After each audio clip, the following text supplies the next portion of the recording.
अस्सलामुअलैकुम नाजरीन, आप देख रहे हैं फ्लाई न्यूज। दौर से खबर शामिल करते हैं खादिम हुसैन पाहवर की। पेट्रोलियम मस्तनुआत की कीमतों, महंगाई और लेवी के खिलाफ जमात इस्लामी की जानिब से दौड़ मोरू रोड चौक पर एहतजाजी मुजाहिरा किया गया।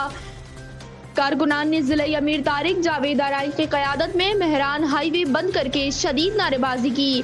दौड़ मोरू रोड चौक पर जमात इस्लामी के कारकुनान ने पेट्रोलियम मसनूआत की कीमतों में इजाफे, महंगाई और लेवी के खिलाफ एहतजाजी मुजाहिरा किया। मुजाहिरीन ने मेहरान हाईवे को ट्रैफिक के लिए बंद करके हुकूमत के खिलाफ शदीद नारेबाजी की।